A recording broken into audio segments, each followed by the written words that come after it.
January 12 nang ikasal sina Oyo Soto at Crisine Hermosa in an intimate beach wedding sa Talisay, Batangas. Mula noon ay hindi na mapaghiwalay ang dalawa. Marami kaming na-discover sa isa't isa na maganda at yung pinaka gusto ko, yung mga kulang ko, siya yung naglalagay ng mga kulang ko, siya yung pumupuno doon. Kitang-kita ang pagmamahal at tiwala nila sa isa't isa. Kaya naman marami ang naging masaya ng mapabalitang nagdadalang tao na si Tin.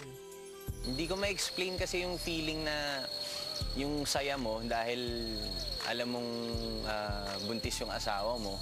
Pero at the same time may kaba tsaka takot kasi hindi mo alam kung anong mangyayari sa mga susunod na araw.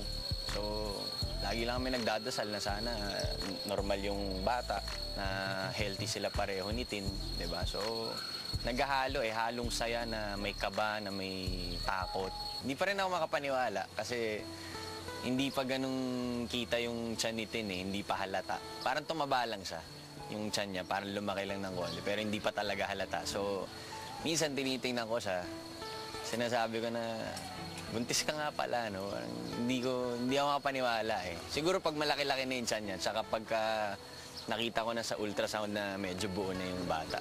Hindi maitago-tago ni Oyo ang excitement at saya na dulot ng pagbubuntis ni Tin.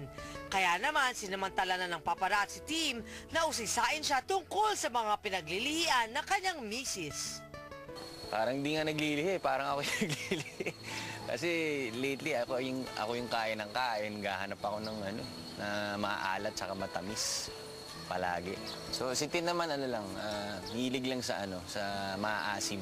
Sabi ko, tigil mo nakakain mo ng maasim, baka mangasim yung baby natin dyan. Masaya ring ikuneto ni Oyo kung paano siya ginulat ni Tin about the positive news. For the past few months, lagi pagka nagte-test si Tin, laging negative. So itong huli, parang hindi na namin iniisip parang sabi namin sa Diyos, kung ibibigay niya. Kung hindi man itong panahon na to, itong oras na to, okay lang din. So nung huli, hindi na namin iniisip, sige parang wag na lang tayo mag-test, antayin na lang natin ng mga ilang buwan na kung hindi ka magkakaroon. Ewan ko kung anong nangyari sa kanya, isang araw aga nagising. Tapos ang tagal niya sa banyo Tapos pagkalabas niya, hawak-hawak niya na yung PT, pregnancy test. Tinapon niya sa akin. Kakagising ko pa lang pagkita ko. Parang hindi pa akong paniwala. Sabi ko, ano ba ibig sabihin ito? Kasi may dalawang linya, positive pala pagka ganun. So yun, chinek talaga namin. Sabi ko, nagising na ako nun. So tuwan-tuwa ako, sigaw ako ng sigaw. Pero ano nga ba ang gusto ni Daddy Oyo? Baby boy or girl? Gusto namin itin babae. Kasi may kel kami, yung namin. So lalaki yun magti-3 na siya. So gusto naman namin babae, tapos sunod na lang ulit lalaki. Oyo also revealed na medyo spoiled daw si Tin sa kanya ngayon. Medyo. Kailangan Oo, kung ano yung utos niya, kailangan natin sundin Kasi syempre, nakakatawa kasi nung isang beses, nagganap siya ng manggang hilaw. Wala na dahil ano oras yun, gabing-gabi na alas 12 na yata. Buti na lang meron dun sa bahay ni Daddy kasi may puno ng mangga dun So namita sila, dinala ng driver ko dun sa amin. Buti na lang nagkaroon.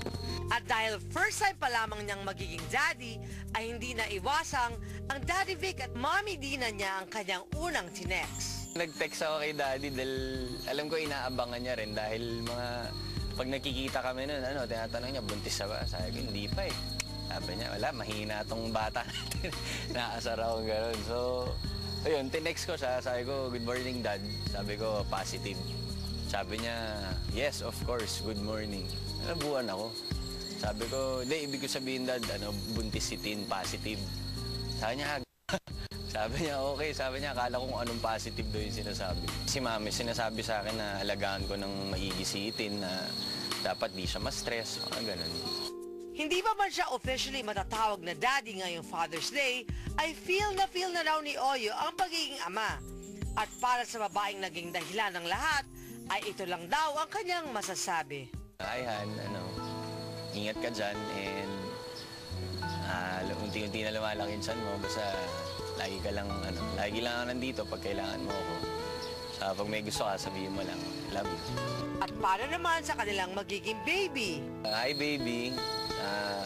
I'm sure pagka panganak mo, pag may isip ka na, mapapanood mo to, tapos siguro pagtatawanan mo ako dahil yung itsura ko ngayon. So, welcome to the world. And I love you.